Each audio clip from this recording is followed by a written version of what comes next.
Thanks for watching our new video. We're the Piano Solutions Restoration Shop.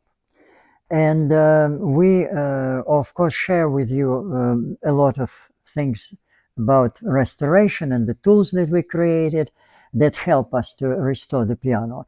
Nevertheless, in restoration, it's so much things you have to take care that even if you got the best equipment, you're still gonna just takes you a while to create this piano that lasts for the next century. And what now I want to, of course, answer one question that a technician asked me about how I position the studs on the piano. I definitely show the way how to do it.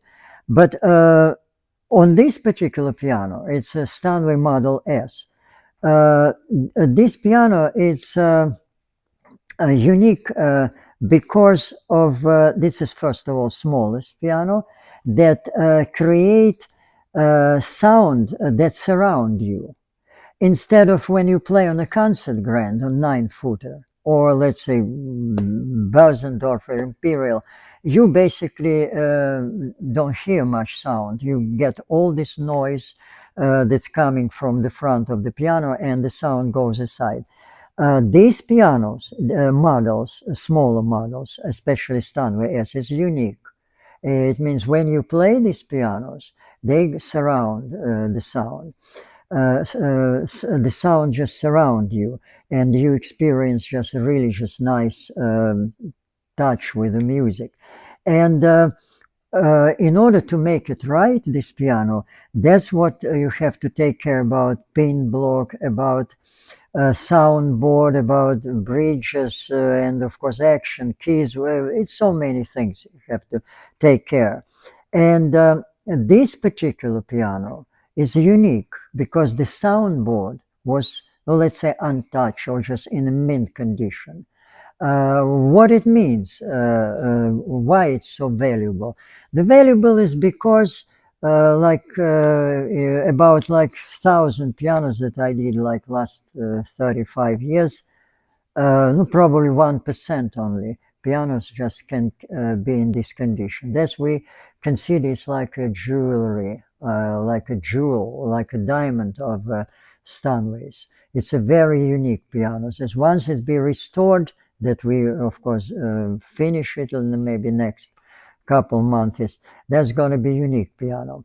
Regarding what's going on the piano when we give attention of the strings, right? When we put the strings on the piano and we give this huge tension, like about 40,000 pounds, right? We first of all, we don't know generally how this tension is going to be around the piano. It's no tools that we can measure anything. Yeah, but generally, and it's all related to the position of the studs. Generally, we know that the design of the plate, as you see, the way it's done, that the bars that support all this, structure and tension on the strings, they go over the level of the string. Strings goes lower than the bars. It means when the strings in the tension, it's create like a ball, and these bars go up. That's why they make on the long bar, as you see in the bass section, they make in the middle stud. That's keep it in a position. It doesn't let it go too far. And here too, we got two studs that keep it on this position. If you make a mistake by somehow, I don't know, just like you make the studs too high, you definitely damage the plate.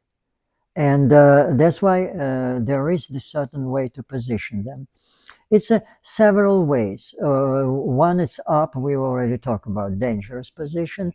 That's exactly to the plate. That's okay.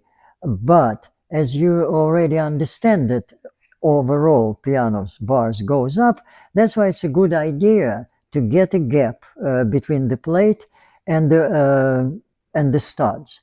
How you gonna do it? No, you can by rotation these pins. You go up and down, and to see your position, it's very simple. You use this mirror and light. You can go under the plate like that. Yeah, you light up. Here you can give the light that you can see, and by just putting the mirror here, you can see the position of your stud. Once you give a little gap, I consider like maybe 2-3 millimeters. If you give the gap, and then with the knob, you just tighten it. What's happened? First of all, of course, portion of the tension goes, bring the plate a little bit down, and of course from another side the beam might bend too. But anyway, with the disposition you create some kind of tension. You give already some bending on beams that probably affect the sound too. Of course, like I told you already, no way that you can make a test. It's impossible to measure it. Once the piano done, you give the tension, you're not going back. The only who can kind of notice certain things that's happened is the manufacturer. The manufacturer create like 1,000 of pianos, and they might detect the certain differences when they do like some like 100 pianos with this position, and then they might experience something. But like I told you, again, this a lot of mystery inside the pianos. Beside this, it's a different wood. Like for instance, this piano, like I told you already, it's got just perfect soundboard, and I'm confident it's gonna create a unique sound. But position of the studs, I'm suggest that just leave the gap between plate and the stud, and that's help you to just like ensure you to that plate gonna be safe. Thanks for watching, and you can call me. I'd be glad to answer your questions. Thanks a lot. All the best.